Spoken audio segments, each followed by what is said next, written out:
Welcome to the Naked Peaches. I'm Anna. I'm Taylor.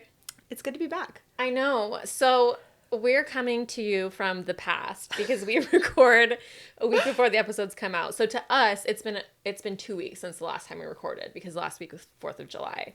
So we have a lot to catch up on. We do. Should we talk about Oysterville? Yeah. Well, I want to talk about my sugaring first. Oh, yes. I've had multiple DMs about this. Okay. So it healed. I know last time we recorded, it was like the day after I had done the appointment. I had some irritation. And the irritation got really bad. Like my whole area was just, it was covered in like what looked like little whiteheads. But it was like, I forgot what Talia called it. But apparently it's not that common, but it can happen to people their first time kind of frequently, but it usually, as bad as it happened to me, it does not happen like that to people, is what she was saying. However, she sent me all those tips and they were super helpful, and I've been using the fur oil, and I was mixing some tea tree oil with it, and then it got a lot better, and then it like, once those went away, it was just like kind of red and that needed to heal a little bit. But since then, it's been totally fine, and I haven't had any ingrown hairs, which is great, because most people were like, you're going to have so many ingrown hairs. No ingrown hairs. Love that. And in general, I'm just so shocked at, like, even though there's hair growing back, it's like, it's so much smoother than shaving. And I'm just like really confused as to how it's like, it like looks really funny right now, but it's like, it still would look better than if I shaved and it was the next day after shaving. Totally. I've had a similar experience. Like yesterday I modeled for a shoot wearing, nothing. And I felt like I didn't need to shave or anything beforehand. Even though there is hair coming back, you can't see it. Yeah. So, sugaring converts. But, okay, I have a question for you. Did you have a hard time not popping the little whiteheads? Because I would have just been sitting there going to town. Yeah, I had a really hard time not popping them, but I was just so scared about, like, if I make it worse, if, like, whatever. So I just didn't, and I really held strong. Wow, I'm impressed. I'm proud of you. Thank you, yeah. And I'm going to do it again, and she said that typically it shouldn't happen the second time. So okay. I will keep everyone posted. Okay. Yeah. I'm invested in what happens next with your skin. Thank you. Yeah. We also went to Oysterville. Yes. We had the summer I turned pretty moment. So us and 2 other photographers went to Oysterville last weekend, and we spent 2 days just like shooting for fun in the beautiful gardens of Oysterville. We shot in one of the really gorgeous homes in Oysterville. Marty Kilmer is a designer who lives in Oysterville and in Portland, and she let us use her house in Oysterville. And I'm so excited to share the final photos with everyone because they're going to be amazing. These gardens were out of like a fairy tale. Like it just looked literally secret garden. Yeah, like you walk through the garden and it's just like there should be bunnies there was bunnies, there was deer. It was a fairy tale. I had my moment as Eve in the Garden of Eden being surrounded by the roses. Yes. Like it just really was so magical. I want to be able to bring clients back there next summer. I do too. And I just want to tell people about Oysterville for a second because yeah, tell them. Yeah, so you go there because you have family there. Mm-hmm. And, Taylor talks about Oysterville and always is like, oh, small town. I'm like, okay, small. Like I've seen small towns. I know what this is. And we're like driving and we get closer and, we have all of our supplies are packed in the car and everything. And I'm like, okay, so in the morning, like, there's, like, at least a coffee shop, right? Like, we can walk. And Taylor's like, no, Anna, like, this is not a town. This is, like, there is nothing in this town. I'm like, okay, but, like, a coffee stand, like, a food cart. No. Literally, it's one street with homes on it. That is it. There's nothing. There's no business. And there's an oyster farm. That is the business. That is what the one town runs oyster on. farm and then a row of houses. And that is the town. I was so shocked by the fact there's not even one coffee shop. But then you see the houses and you're like, okay, well, these people have private chefs in their homes making them like the best coffee drink in the morning that you could ever want. Like, these are the homes in Oysterville, except my family's home. The homes in Oysterville we're talking like pizza ovens. We're talking compounds with 5 buildings on the property, like, giant pottery rooms, like just things that you would never even imagine in a house are in these houses in Oysterville. Yeah. So they don't need a coffee shop. And it's like, it's just funny because it's just the most middle of nowhere podunk, like... I was really mind blown by the time we got there. Yeah, if you're looking for a getaway that is really off the beaten path and like middle of nowhere, It's going to be very peaceful. I highly recommend going to Oysterville, and I'll share the link for the Airbnb that I would recommend staying at in the episode description. And then I would love to hear what people think if they go to Oysterville. Yeah, I definitely want people to DM us about Oysterville.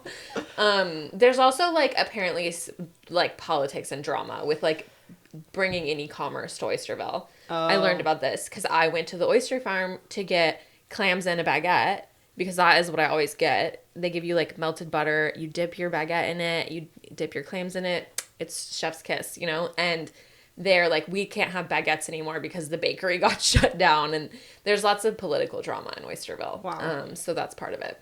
Who knew? I know. Anyway, nobody cares. Let's move on. Okay. Should we intro our guest? Yes, let's introduce our guest. Candace, welcome to the podcast. Hi, thanks for having me. We're so excited. We are so excited. You're like the self-care queen, and I feel like all we talk about is like self-care and self-love. So this is like a big moment for us. We're very excited to have you on. Oh my God, I'm so excited to be here. Yeah, I will take that crown. Self-care queen. Absolutely, as you should. Yeah, your Instagram, I think, is like the self-care inspo. Like, it's like no one needs to go to Pinterest. Just like go to your Instagram, and like that is all the inspo you need to save for any self-care anything. I'm going to put that in my bio. I hope you do. Don't go to Pinterest, just follow me. Yeah. Literally, Pinterest in a person is you.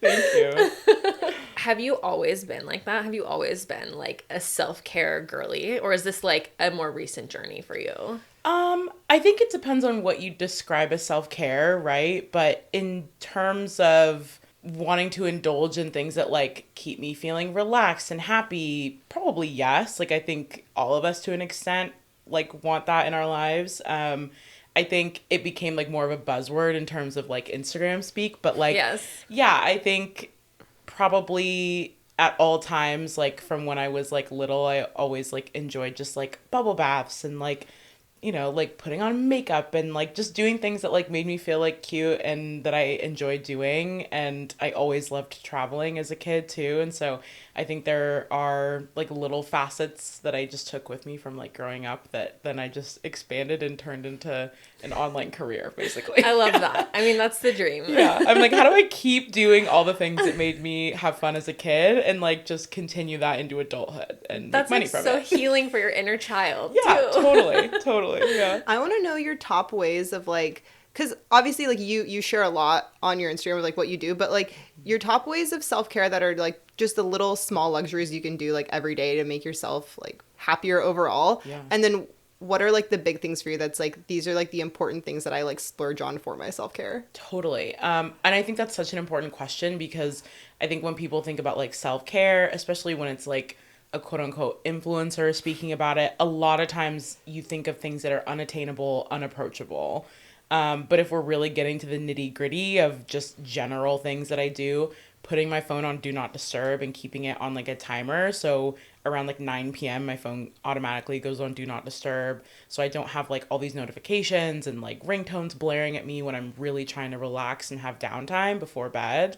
Do you actively not scroll before bed? Like, are you good at that? I'm getting better at it. This Okay. year I like made it, it sounds so corny, but it was like a New Year's resolution of mine. I was like, I need to like detach from my phone a little bit more, especially at nighttime. It helps me sleep better. I'm trying to improve my sleep health. My naturopath says I need to. So that's what we're doing. It's yeah. not corny. It's No. really hard to let go of your phone at night. We literally talk about this almost weekly of how we are on this journey of trying, and it's some days I do really good, but It's so fucking it's hard. so hard. You slip up and that's okay. Yeah. But you know what? Yeah. You're trying. Yes. Yeah. So yeah, do not disturb is a big one. I also make my bed every morning so that I'm like really excited to crawl into bed at night. That's like a little luxury, like fluffing up the duvet and then you crawl in. It's just like cozy and like, you know, ready for you. I just love that feeling. And to me, those are like small forms of self-care that I feel like are really approachable for everybody. In terms of like splurging, I definitely travel probably more than the average bear. But it brings me a lot of joy and happiness to just like get outside of my city and explore. And I've been doing a lot of solo trips over the last year. The solo trip thing is like so inspiring to me. Thanks. 'Cause I feel like it's really intimidating to do a solo trip. Just the like planning it, you know, and then the act of actually going and like doing something by yourself can be really scary. So how did you like get started with solo trips? Totally. I did my first solo trip last summer. It's been about a year. And it wasn't supposed to be a solo trip. Oh. I was supposed to go with a friend of mine who lives in LA. But she's super busy. She works in entertainment. She had something come up last minute that both of us were like, you can't pass that up. So I asked another friend of mine who did say yes and then had family come to town, couldn't make it. So I was like a week out from this trip that I was really excited to go on, and I was looking at either not going at all or going by myself. I decided that it felt like a safe enough place to go that was solo. I also wasn't completely like off the grid camping. So I was like, I know I could like make this work for myself if I did it alone. So I went. And it was such a great experience. I got to just like hang out on my own time, do the things I wanted to do, like cook and eat the food I wanted to eat. And you didn't have to like consult anyone as far as like, should we do this next or this next? Or how are you feeling? Or do you want to do this? Are you up for this? Like I could just go and do it, whatever I felt like doing.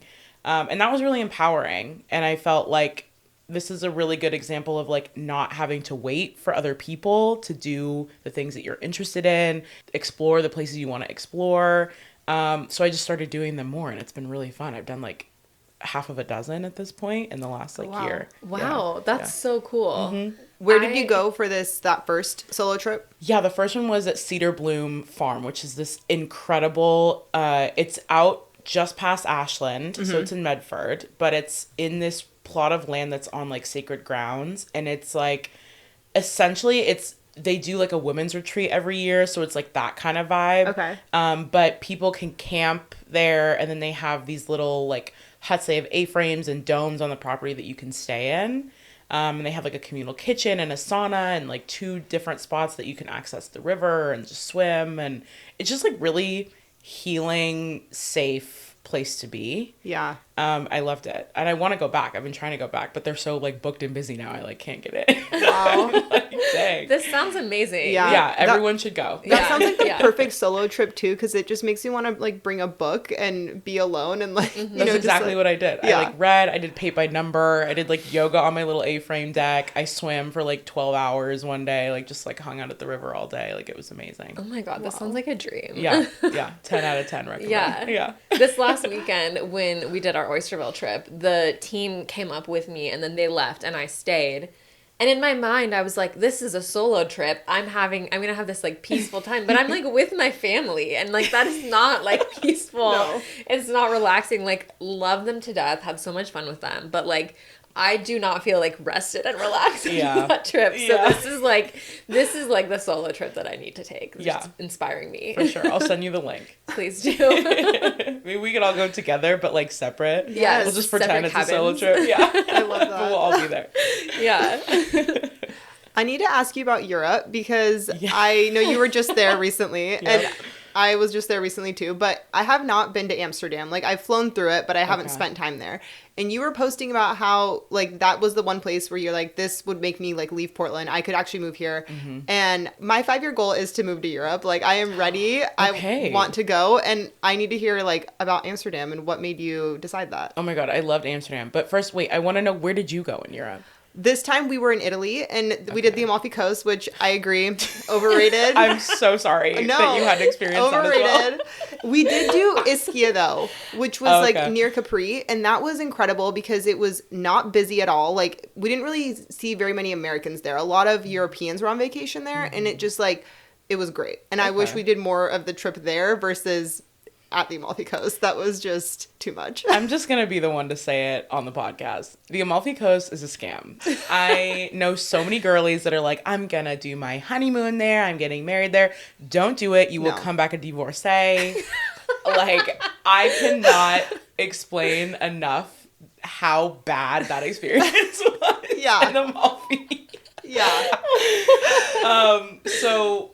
yeah, I did 3 weeks in Europe with my best friend, who somehow miraculously, after 3 weeks traveling around Europe, we are still best friends. Wow. That's how you know it's real. That's a real friend. Yeah. 100%. But we started in Paris, worked our way down to Lake Como, Italy, and then all the way down to the Amalfi Coast. Then we flew back up to Belgium, and then took a train to Amsterdam. Okay. It was about 5 cities in 3 weeks. We were really on the run the entire time. But it was an amazing experience, like, generally. And I loved just being able to, like, get out of the U.S. for a little bit. It's the first time I've been abroad since I was, like, 11 or 12. Oh, wow. So, like, as an adult, it was just, like, a completely different experience. And, yeah, I would say the time that we spent in Amsterdam, we were there for about a week, and it was, like, the greatest experience. Like, I'm sure different people have different experiences, but for me personally, it took the best of my 2 favorite cities in America, which are New York and Portland. It was so beautiful there. Everyone was extremely friendly and very stylish too, which I thought was kind of inspirational. Like, it made you kind of want to, like,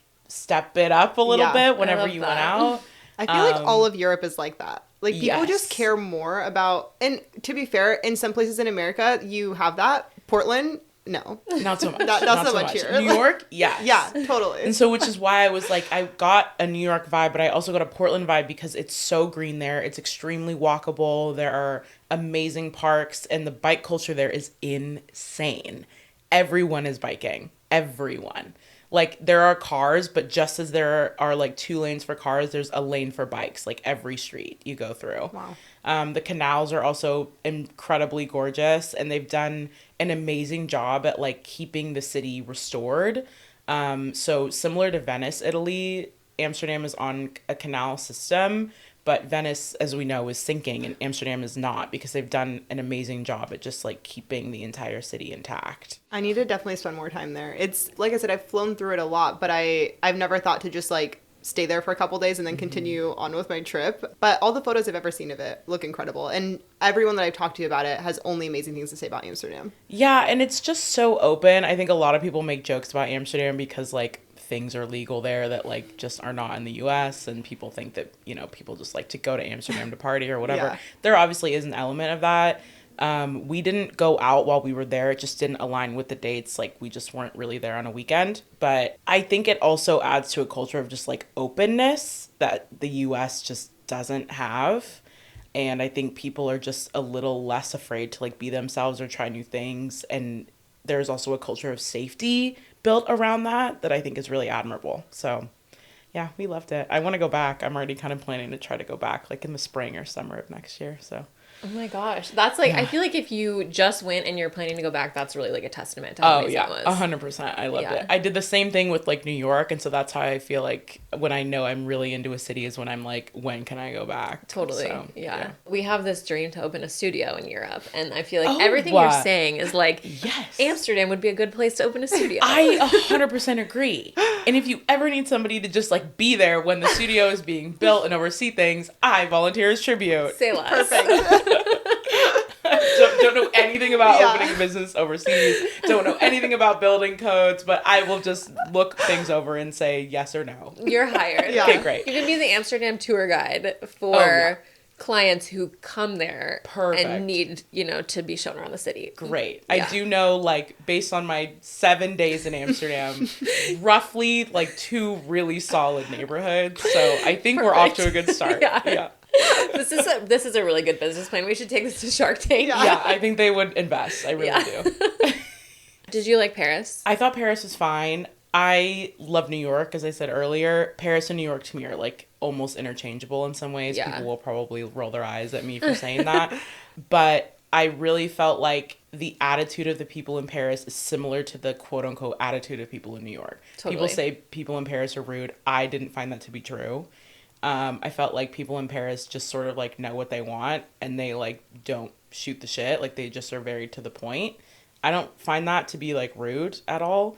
I think, honestly, like, the people that were the rudest that we found, like, as we were traveling were Americans. 100%.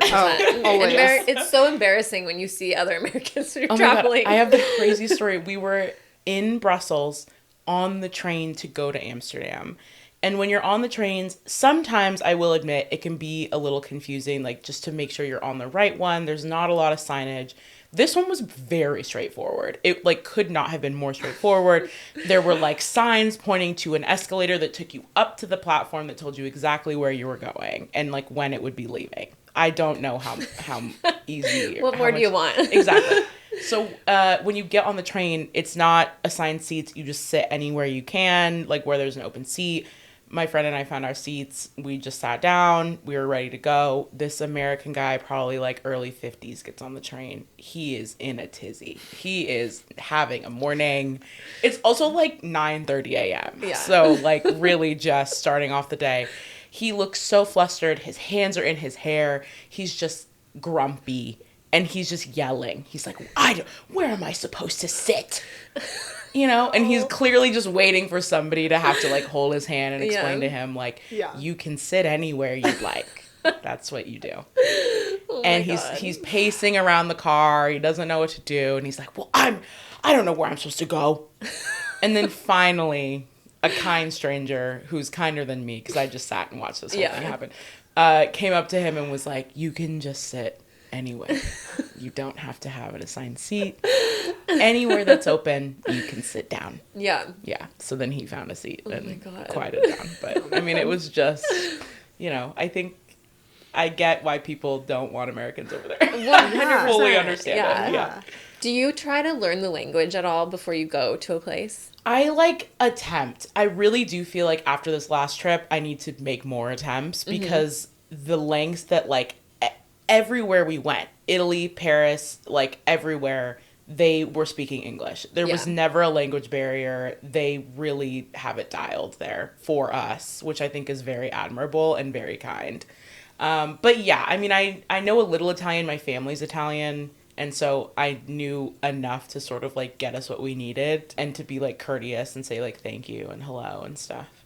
I think I would like to brush up on French because in Amsterdam, Dutch is like the language, but really it was like a lot of American and some French. Okay. Yeah. Interesting. Yeah. Okay. Well, I had a similar experience in Paris where I didn't think that people were rude. Mm-hmm. My husband and I learned like a lot of basic French words before we went, and we just like took a little bit of time to like learn the etiquette, which is like you say bonjour when you walk into a place, you know, that's like, it's a big faux pas if you don't. Yeah. If you don't research that, you wouldn't know, because it's just like, it would be weird if you walked into a coffee shop in Portland and you're just like, hello, to all the strangers, you know, so it's obviously, the culture is different. But like, when we would try to speak French to people, they would then start speaking English to us, and they were always super nice. And I feel like it just went a long way to know like one or two words, you know, and be like, I'm trying. I don't think I'm the center of the world here. Yes. Because so many Americans will just walk in and expect everyone to cater to them. Mm-hmm. We had the same experience in Paris. Like, well, actually everywhere we were in France. I thought people were super friendly. I really liked it there. And Gavin took a little bit of French in high school, like, he knows a few words, but yeah, he would like at the restaurants, he would even try to like semi-order, and they would like take pity on us, and they would, you know, they were just so nice, and they were like, thank you for trying. Yeah, they're like, oh, you're so cute. I'll speak English for you. But some people were like actually really helpful and like would help him with his pronunciation, and it like took the time to be like say the word a couple times with him to like help him, and I'm like, that's like really nice. That's cute. Yeah. Okay, so speaking of which, I was gonna save this as my obsession, but I can do a condensed version. That French butter that you have been raving about, Angie raved about on the podcast. Yes. I finally got some, and I was trying to pronounce it correctly last night so I could say it today on the podcast. And Gavin has a French coworker, and like Gavin told me how it's pronounced, and I was like, confirm, because I don't want to pronounce it incorrectly. And he had his French coworker send a voice memo, pronounce it the same way. I was like, okay. And I was trying so hard to pronounce this, and I cannot make the R sound that I cannot. I was watching TikToks. I was going so deep last night trying to pronounce this. Gavin is like laughing at me. I am like trying to say this over and over again. My mouth cannot do this. And I think like Bulgarian, you roll your R's, and so I can roll my R's really well, but I cannot do the like guttural back of the throat R. And at one point I'm like saying this over and over. Sophia starts laughing at me, and I'm like, she is 1 year old. Like she like doesn't even realize like what, but she's like cracking up laughing at me trying to pronounce this, and I was like, no, this is over. Like I am done. I cannot. I'm going to keep trying. Now you have to pronounce it for I us. literally can't. The French will come for us. They're going to cancel our podcast. Like, it was horrific. After we record, you have to say it for us. I'll try. I will try to say the R's for you. Yeah. Can you do it? Yeah. I took French in high school, though. Yeah. And I also did Duolingo for like a year straight before I went to Paris of French. Honestly, did not learn that much, but you get like some of the pronunciation stuff. Like I haven't retained a lot of like sentences or like useful information, but like I feel like I can say like it's le pré. That's the I literally cannot do it. I cannot. Like it's the P to that back R that my mouth cannot move it like that. Start Sophia in language classes now. I 1 will. year old, I don't care. She can start taking French. She needs to. I want to go back to solo travel because I think a lot of people might be intimidated by the idea of planning something. And I feel like for you, the way it kind of just like the universe was like, all right, you're going on this trip by yourself. It's kind of nice because you didn't have to make the decision. But like, do you have tips for things people can do, especially like women, I think, because it's scarier for us to take a solo trip? Like things you can do to plan a solo trip that feels like safe and like how do you dip your toe in, you know? Totally. I think because I travel so much, sometimes there are things that maybe just feel like common sense to me, right? But in general, I think like doing research on a place and like how it is to travel as a woman, how it is to travel as a woman of color, typically is like one of the first things that I do if I'm not familiar with the general area. And then picking things like a hotel maybe over an Airbnb, just because with recent reports, feels like hotels maybe are the way to go right now. Yeah. So things like that. And then, just making sure that you feel like really settled in your surroundings. I know a lot of people say they feel more scared if they're like in the woods or in a small town, but statistically, like you are safer if you're somewhere in the woods. Like I stayed in this like cute little cabin that was sort of isolated in Sandy, Oregon, and it was like in the middle of nowhere in the trees. And I got so many comments from people being like, I could never stay there. I would be too afraid. It would be like in the dark.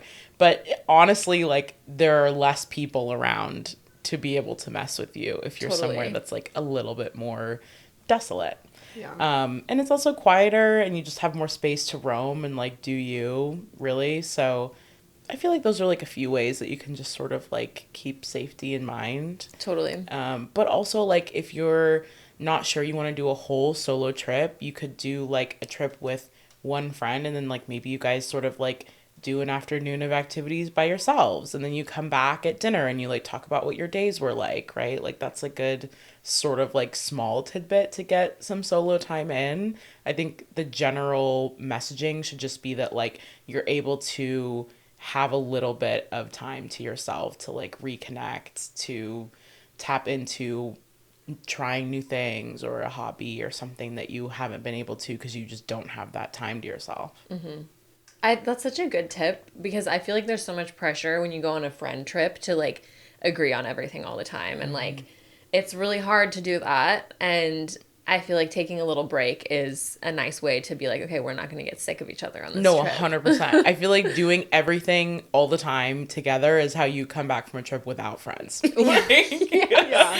You're just like constantly like the way you chew your food is really interesting, Sandra. All of a sudden, like you're just like constantly bombarded with like somebody there all the time. Yes. And I feel like having like a step away is always like really nice. And also just being able to be like mature adults about it. Like when we were in Europe, like there were probably a handful of times when Maynard was like, okay, I think I'm gonna like go to this cafe, and I was like, okay, great, because I just kind of wanted to like stay in and read for a minute, or like I needed to focus on work and do emails and I needed it to be quiet. And so I think we're able to just, if you are able to just sort of like be honest about what your needs are and ask for what you need, typically trips go a lot better that way. Yeah.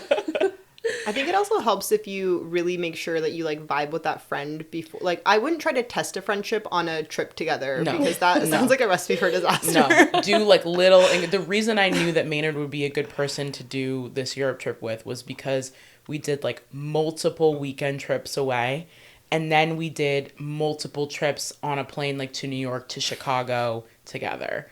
And so after like probably a dozen trips together, that's when I was like, I think we could do 3 weeks in Europe. But Europe was not the first trip that we went on. And if you do test a friendship on a 3-week trip to Europe, good luck to you. You are stronger than I am. Yeah. Do your research first. Yeah, exactly. Yeah. There's also, I know that there is a Facebook group called like Solo Women Travelers or something like that, where people will post about their trips and like places they've gone and give recommendations for like hotels and things like that. And then I also feel like you could probably, I mean, this is like, if you're a TikTok addict like us, this is common sense. But if you're not a TikTok addict, you can search TikTok for any question you might have. You search, solo travel XYZ place. Like, you're going to get 100 million people who have gone to that place and are telling you their experience. So, like, that's how I would research it, I think. Yeah. Can you talk to us a little bit about some of your favorite, like, local places to travel, like, just in the Pacific Northwest or, like, a car ride away? Because I have grown up in the area, but I didn't really even start exploring Oregon very much until, like, COVID, when, we couldn't really do anything else. And then all of a sudden I was like, wow, I should have spent more time here. Because usually I'm like, I'm going to travel. Like, I want to fly somewhere. I want to go somewhere. I want to, Yeah, we're so lucky to be in the Pacific Northwest. I feel like there are just a million places to camp. And there's so many, like, unique stays out here and just, like, beautiful places to be, especially in the summertime. One of my favorite places to go, I go every year, and I'm actually going this weekend, I leave tomorrow, is Subtle Lake or Subtle Lodge on Subtle Lake. It's like right outside of Sisters proper, Sisters, Oregon. So like 3.5 hours south of Portland. It's like this insanely beautiful lake that's just positioned in like it's like desert climate basically. But they have this lodge there that's just like absolutely beautiful. I think the Ace Hotel people are running it now. Oh, nice. But it's amazing. It's like crystal blue lake. You can do canoeing, you can do paddleboarding, you can just go to swim. They've got like a boathouse where you can like get lunch. You could stop off for the day and just like hang out for the day. But then you could also stay. They have cabins on the property in addition to the lodge. It's amazing. I go every single year. I really did enjoy the Cedar Bloom getaway. I thought that was like really incredible. And actually Ashland City does like the Shakespeare Festival every summer. So I'm going down next month.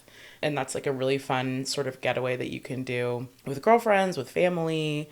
I also recently stayed at these like insane tree houses. It's like this... it's sort of like a B&B, but it's just made up of like 7 different treehouse homes. It's called Treehouse Point up in Washington.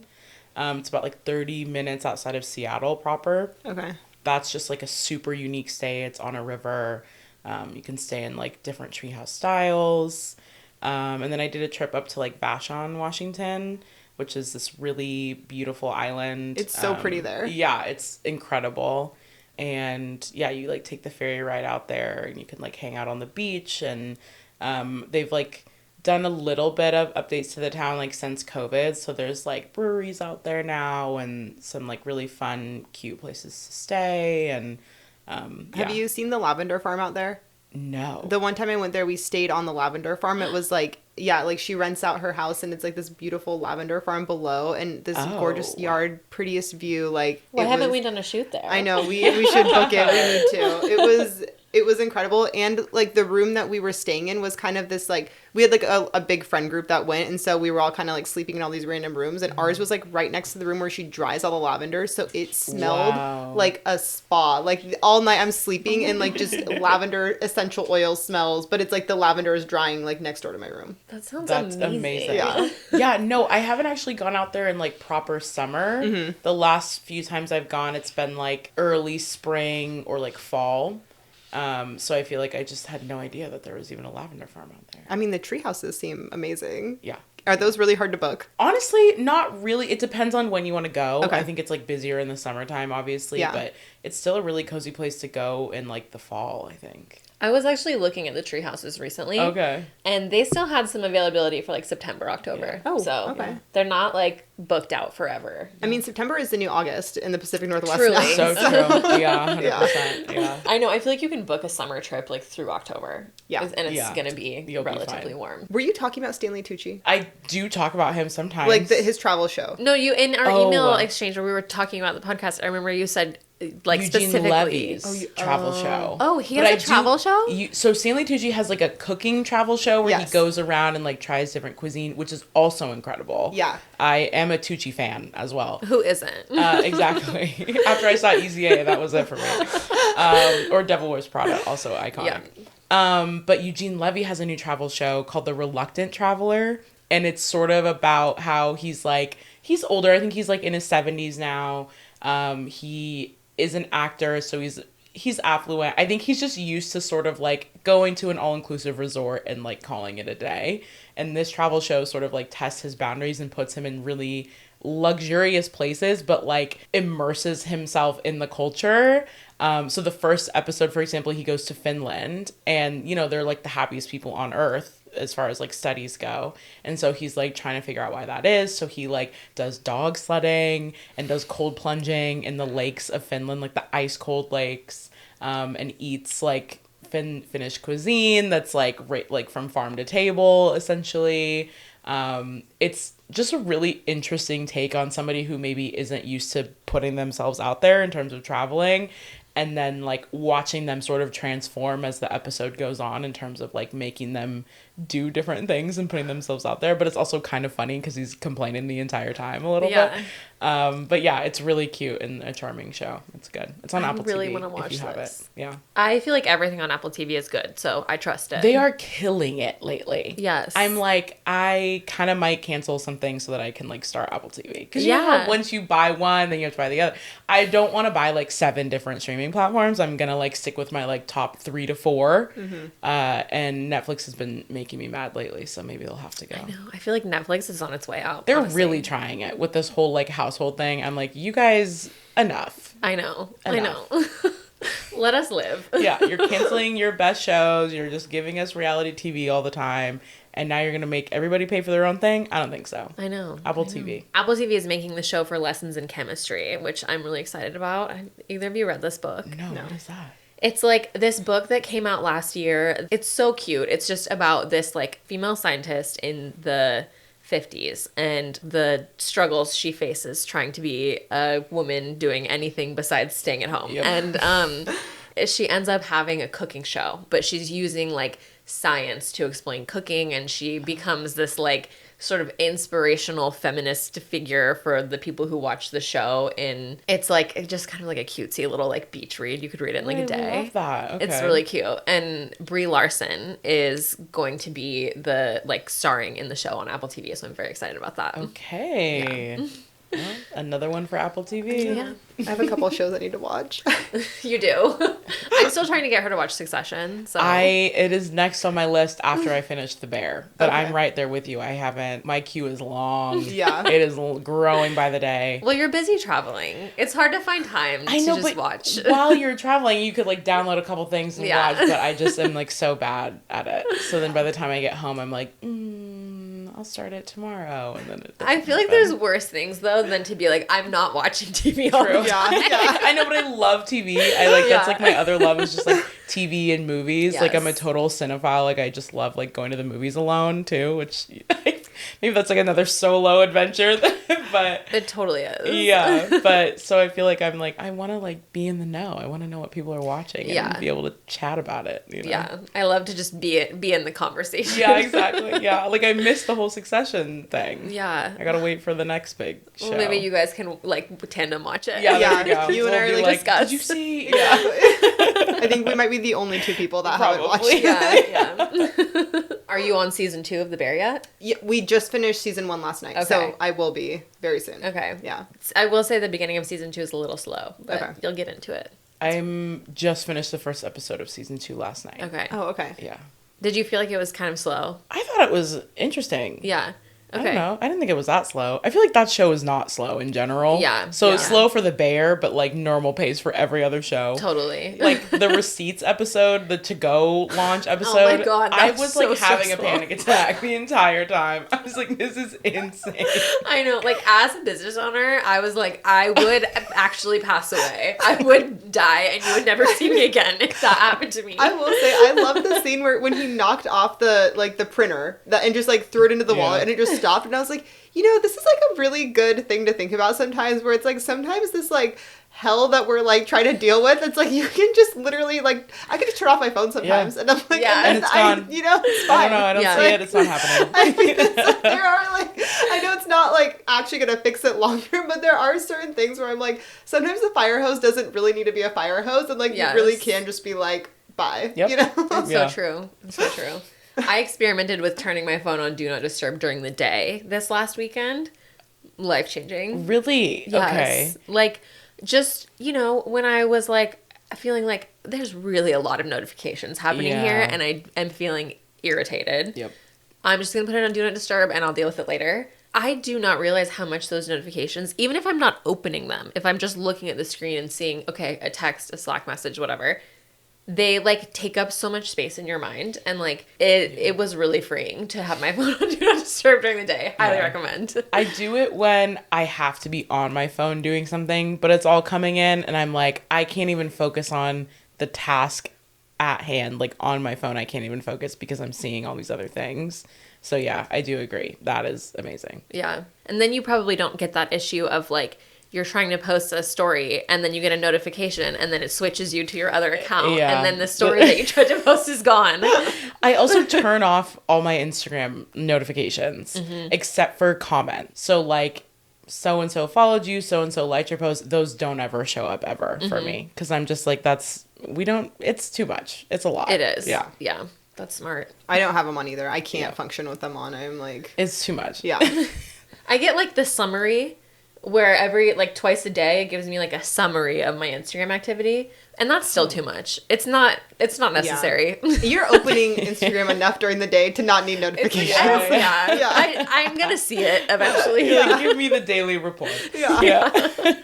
Okay, so you have been really open on your social media about being a PCOS girly. And I would love to just hear more about like your journey with that and like taking care of yourself as someone with PCOS, because I don't know the statistics, but I just feel like from like amongst my friends and stuff, it seems like it's pretty common.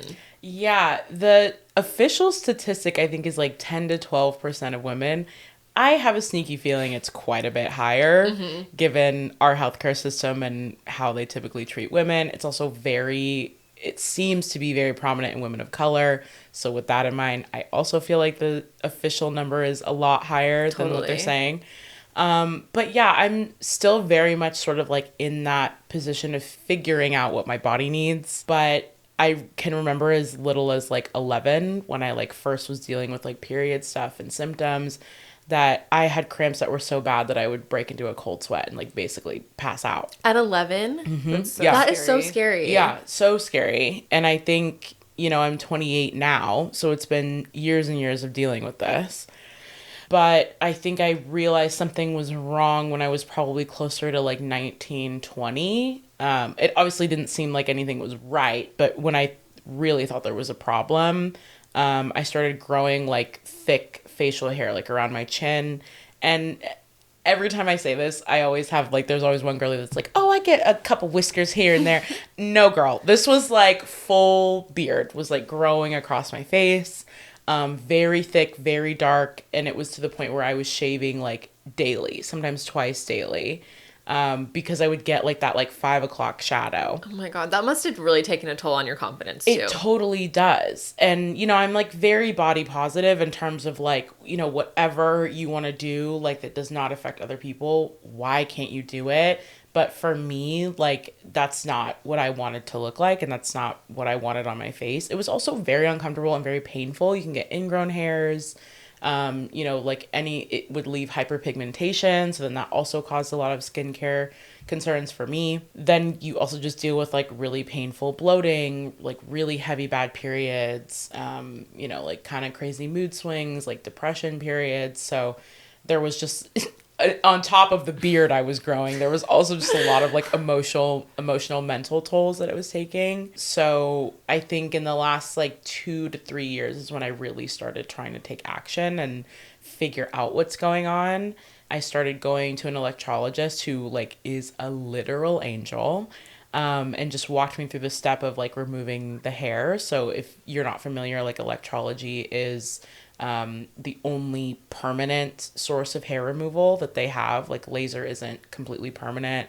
And actually, if you get laser on hair that's like grown hormonally, it can actually stimulate the hair even more and cause more hair growth. Oh my God, I just got chills. That's so scary. Which is what I learned from my electrologist, because she was like, I've seen so many people come in for like PCOS related hair growth who started with laser treatments and now have more hair than when they started, which is heartbreaking. And it's so expensive to get laser. Yeah. Wait, what's the difference? God. Like if you're doing this versus laser, like does it feel different? Does it like... Yeah, so laser treats like the hair almost like on a surface level. Like it sort of like zaps like big sections of hair.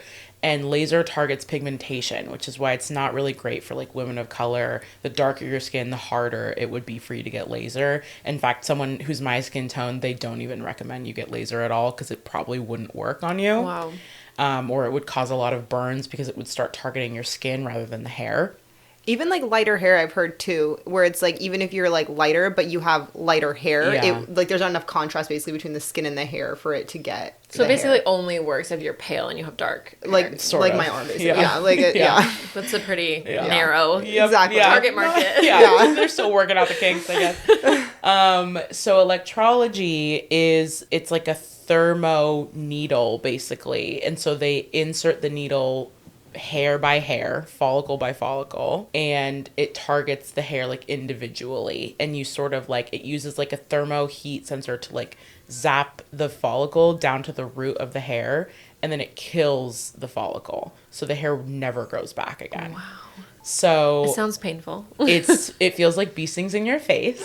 It's really fun. Yeah, is it fast or does it? I think for what it is, she works very quickly. She can do about 1,000 hairs in a 1 to 1.5 hour session, but you have like millions on your face. Yeah. So for the first like couple of months, she walks you through the whole process. She's a total pro. She's like, it's gonna maybe not look like a huge difference in the beginning because your hairs have to go through a cycle of growth. So like we work on one patch and then it sort of looks sparse, but then it sort of looks like it's growing back thinner, almost as if you get waxed and then your hair grows back thinner. But then you work at it again and then that patch is completely done and it doesn't grow back. So she's like, the more we work on it, the more you'll see a difference. And then we have to get to a point where you cannot shave anymore.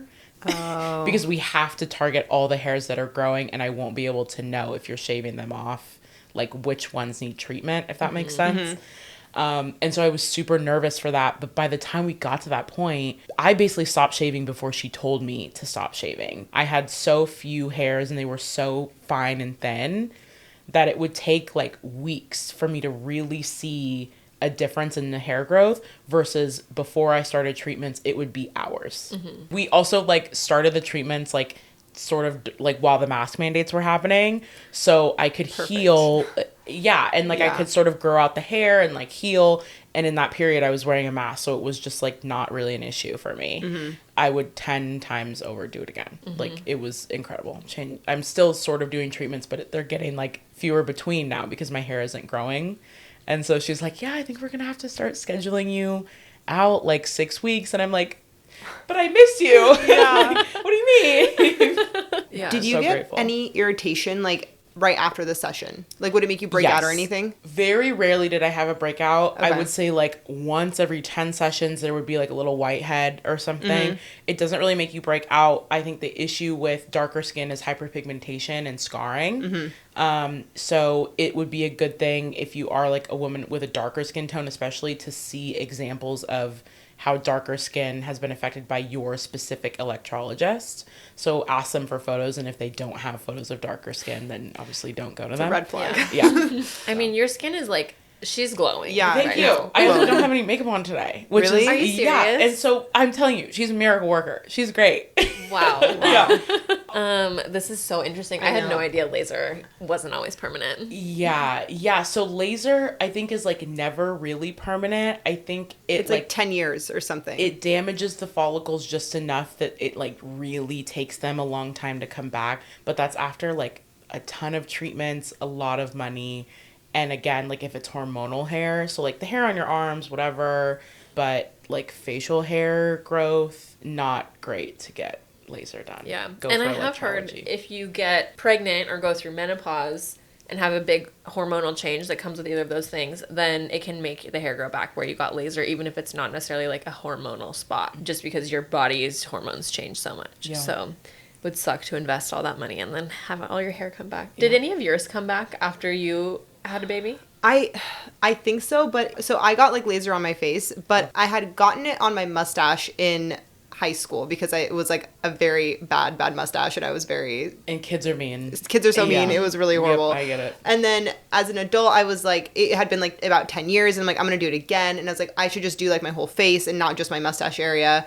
My hair's just black, so it's like it's easier to see. And so I started doing it, but then COVID hit. So the good thing with laser is when you do it, you should be going consistently. Like every 4 weeks you like go to your laser appointment. But because of COVID, my appointments got like super messed up. So I did some of them, and then I didn't finish my full 8 sessions because then like they were so broken up, and then I got pregnant, and then you're not supposed to do it while you're pregnant. And so I feel like it's still better than it was like before I started lasering it, but it's like I never got to finish my treatment fully. So yeah, maybe I should just do this though instead of getting more laser. Like, I mean, I will say like electrolysis, it's a slower process, but it's like a very finite process. Like if you want the hair gone, it will be gone. If you're able to like commit to it, like you will see results and you will be amazed. Like that was my experience anyway. Yeah. Okay, so we know like doctors don't take Black women's pain seriously at all. Have you found that going to a naturopath is like you get your heard more when you go to like an alternative doctor versus like just, you know, a primary care type of person? Yeah, I think, you know, the way our healthcare system is, I think doctors also just have like so much on their plate, right? Like they're probably seeing like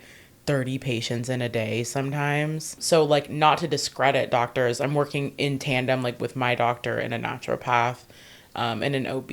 I do feel like emotionally like more supported going to my naturopath.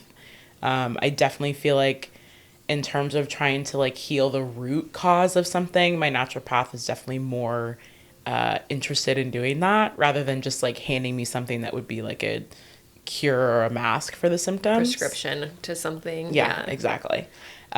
So yeah, I guess in short, like I definitely feel a little bit more like emotionally supported by seeing a naturopath. Yeah. I've never been to one, but I feel like everyone I know who goes to a naturopath is like, I fucking love my naturopath. Yeah. I think also just like we just want to feel heard, and that is like a big part of feeling cared for, right? Is that you're being listened to and you're being taken seriously.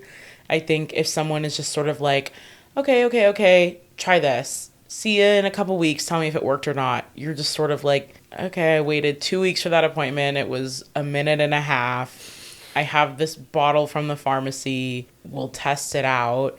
I could be getting migraines or, you know, abdominal cramps or insomnia from whatever they just handed me. And I guess I just have to decide if that's worth going through in addition to whatever I'm dealing with too. Like, it just sort of feels a little unsupportive sometimes. Totally. And when you're dealing with hormonal stuff, you really want to feel supported, or just your body in general. Like you want to feel like you're being listened to, taken seriously, and heard. Mm-hmm. And I feel like it's very like anything hormonal related. It's like there's so many symptoms that can be a part of like PCOS or like thyroid. Like I have hypothyroidism, and there's like the list of things that can be a symptom. It's like every symptom you've ever heard of, you know? Yeah. First of all, it's hard to diagnose because you may not have all of them. Yeah. And it's like this sort of like nebulous thing where it's like, am I just having a bad day? Am I just tired? Or is this a symptom? And like, you want to feel like you can really like work through it with someone who's going to like be on your team and not just like, totally. Oh yeah, that's normal. You know, when was your last period? Yeah. And a lot of times like with hormonal stuff or like PCOS specifically, a lot of times doctors I don't want to say they don't care, but they, I think, maybe don't take it as seriously until you're trying to have kids. Yes. And I personally don't want to have children. And so I feel like sometimes I'm not listened to because I'm just never going to get to that point.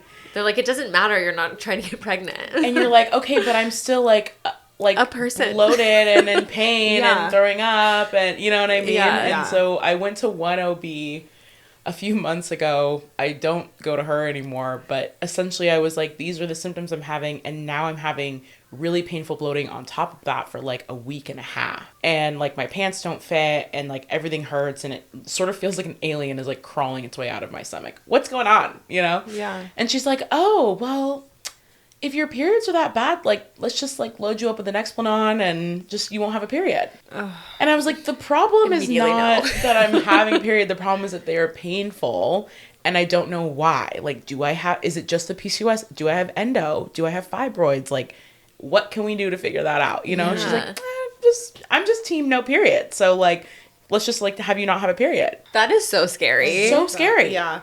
And again, you're like, I'm not being heard.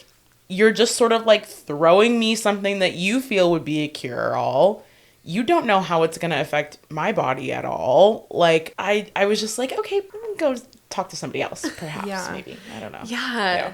I hate that solution, too, just because at the end of the day, it's like you're going to be the one that's going to make decisions about what path you want to take. And so it's like, okay, cool, like present that as an option to you. But also it's like, what are your other options? And what are, like, you should get an understanding of your comprehensive medical picture and be able to like pick the path that you want to go down instead of someone just being like, oh, well, your path is no period. Here you go. Yeah.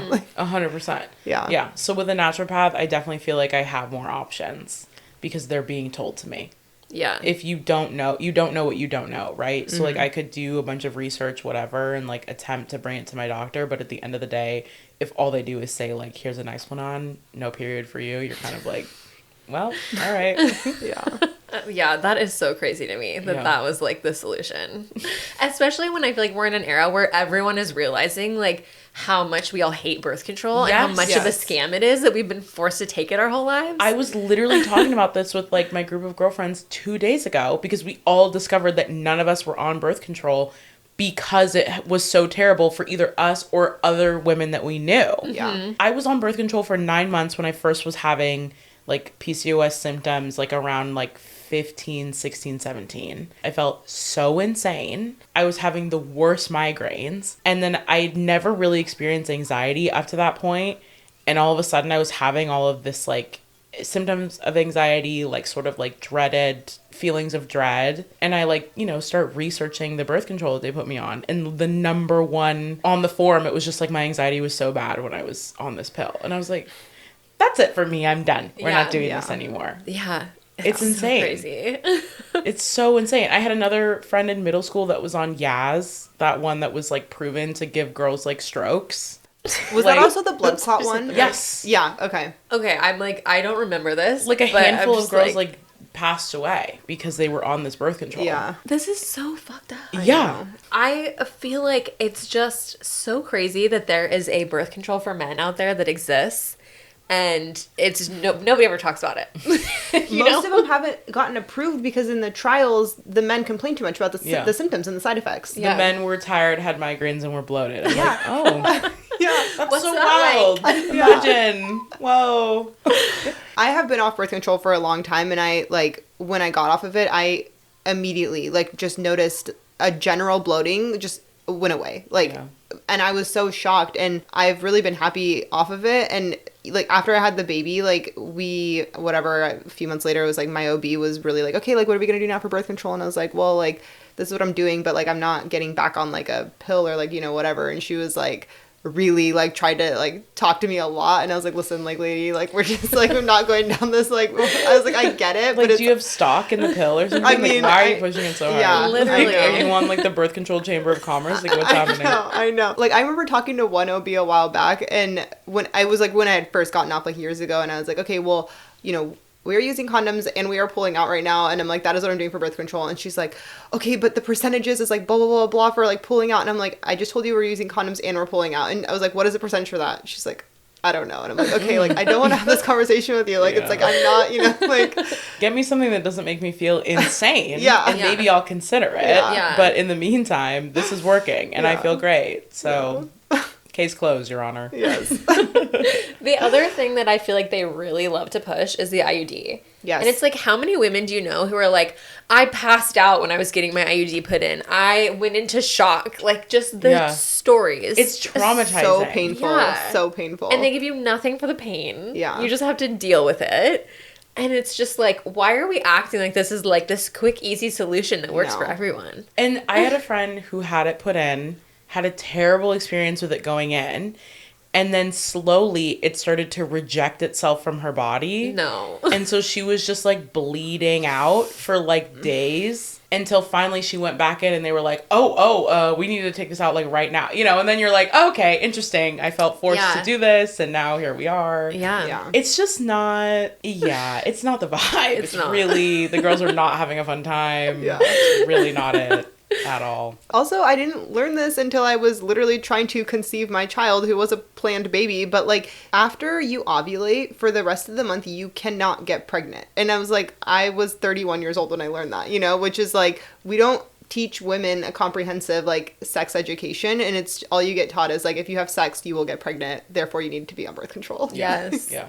It's literally like, if you look at a penis, you will be pregnant tomorrow. If you go in a hot tub, like, just every story under the sun, you're like, okay. And now, like, we know all these people in their 30s who are, like, struggling to get pregnant because it's, like, not as easy as they made it seem. Yeah. Okay, very different subject, but we have to talk about fashion while you're here. Okay, because you are a style icon. Thank you. I try very hard. It's hard when you're plus size. Yeah. I mean, we have a client closet in our studio, and we have a plus size section, and it is really frustrating sometimes because we will find this beautiful piece of lingerie and it only goes up to XL. And it's like, the average client in our studio is probably a 1X or a 2X, you know? So it's like, most lingerie brands don't even cover the average woman. Or we'll get something that's like, oh, we got the 3 and 4X one, but then it comes and it's not actually a 3 or 4, you know? I was going to say, do you find that lingerie runs smaller, sort of like bridal wear, like where like it's like 1 or 2 sizes smaller than it says? Like a 4X actually fits like a 2X or something. Oftentimes, yes. With certain brands. Certain brands, yeah. Some brands are like a little bit more accurate. Like, there's a brand called Mentionables that we like that is a little bit more accurate, but it also only goes up to 4X. There's no one perfect one that's like hitting all the bases of being like beautiful, size inclusive, and accurate sizing. It's like, you can have one, but you can't have the other. Yeah. If you finally get the one cute, like size inclusive one, it's ugly as hell. Yes.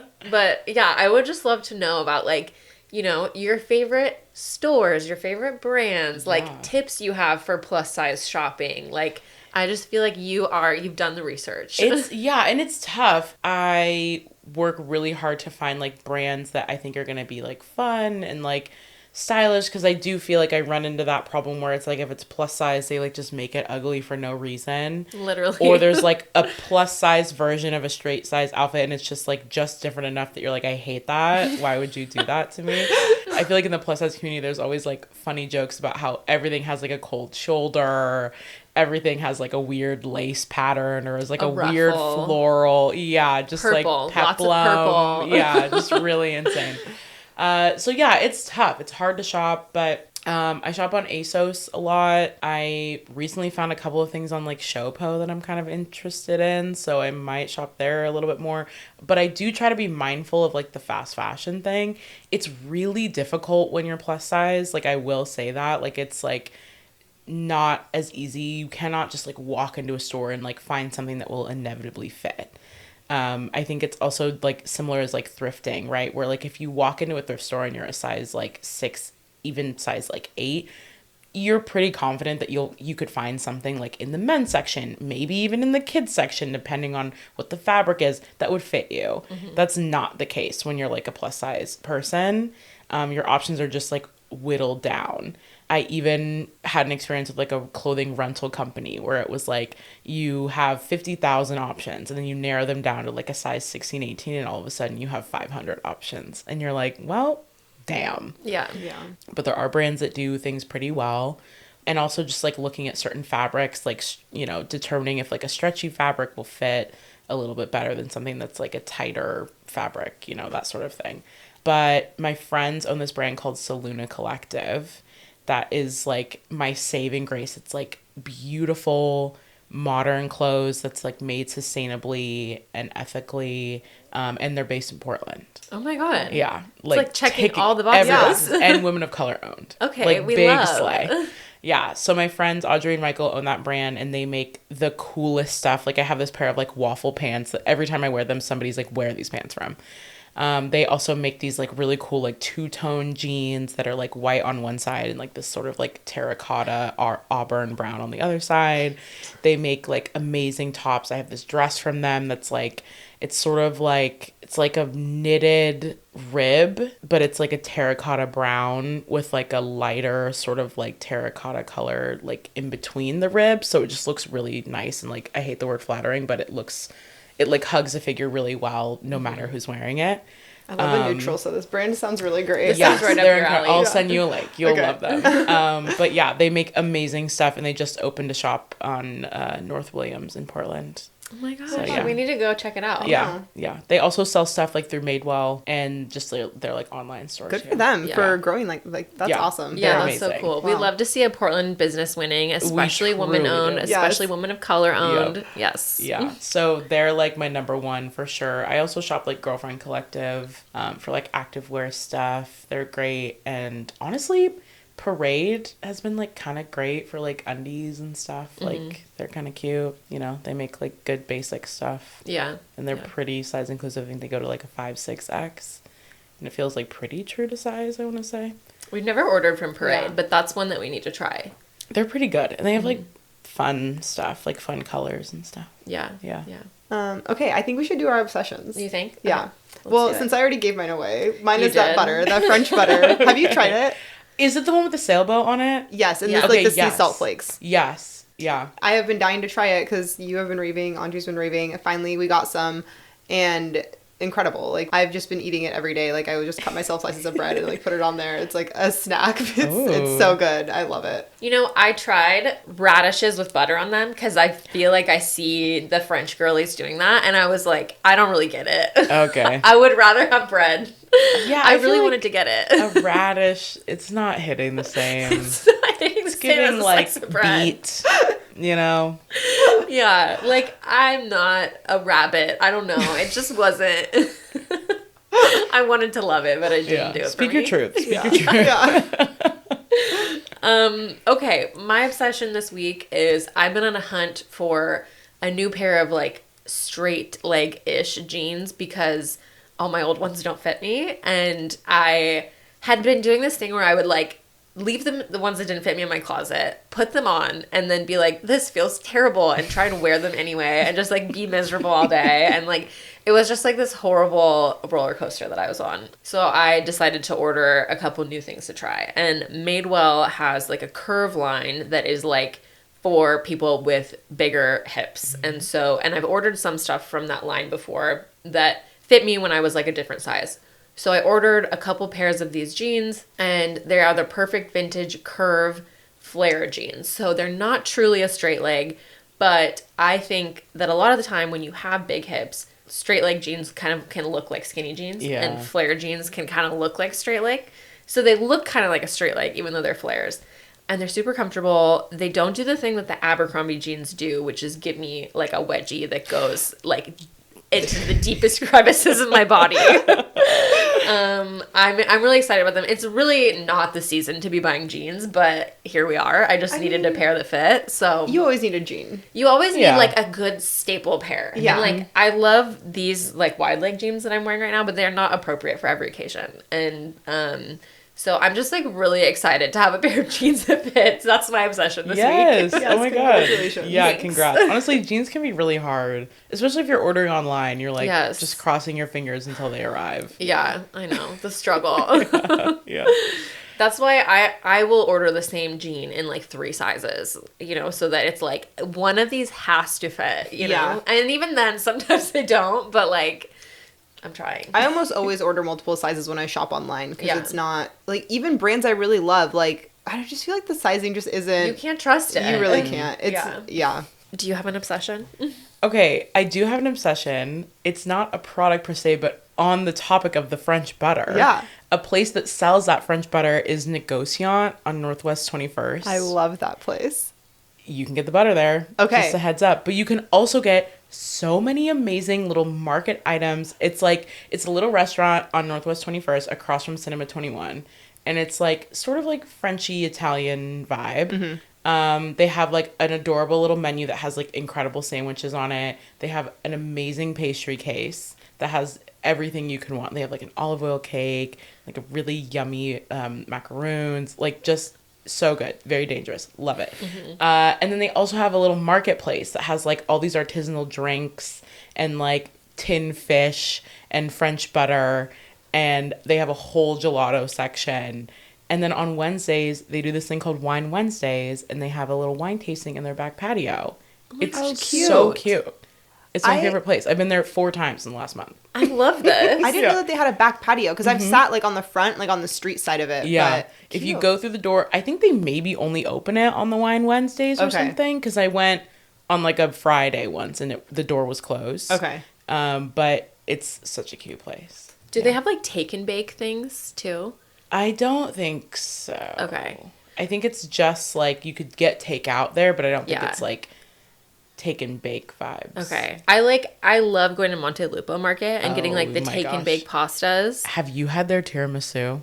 Yes. It is one of my favorite desserts in the city. I live and breathe by that tiramisu. Yes, I order it all the time. I order it for my friends. I'm like, if you haven't had it, I'm getting 2 and I'm bringing you one. Like that's where I'm at with that. You're a really good friend. But I really want to try this place too. Yeah, Negociant. It's so cute. My friends are trying to keep it like a little secret and I'm like, it's too late. I've told everybody at this point. Well, you'll be seeing us there. Yeah, exactly. We could all go, honestly. Yeah. Wine Wednesday. See you there. All right. So tell the posse where they can find you. Okay, so you can find me on Instagram and TikTok, mostly. My handle is at hey.candace on both. And I have a little blog that I sometimes post on CandaceMolatore.com if you want to check me out there. But mostly I'll just see you on social. Perfect. Thank you so much for coming on today. This was, I have learned a lot from your tips, especially your travel tips. So I'm really excited to implement some of these. Yeah, I'm feeling very inspired and I'm sure the Peach Posse will be too. Good. Thanks for having me. Yeah. Of course. Okay, so you can find us at peach.posse. We are in the process of getting our account back after it got taken down. But peach.posse on Instagram, Peach Posse on TikTok, at Naked Peach Boudoir everywhere else. Yeah, the Peach Posse Instagram got taken down because one of our reels, I think, had the word vagina in it. And so Instagram was like, we don't like that, but we're working on it. But you can always find us at Naked Peach Boudoir. You can find me at TSmells, TSMELLZ, on all the socials. You can find me at Anna McLaughlin Photo. I am buying a guide to help me get unshadow banned. But type it out in the meantime. And we'll see you next Tuesday. Bye. Bye.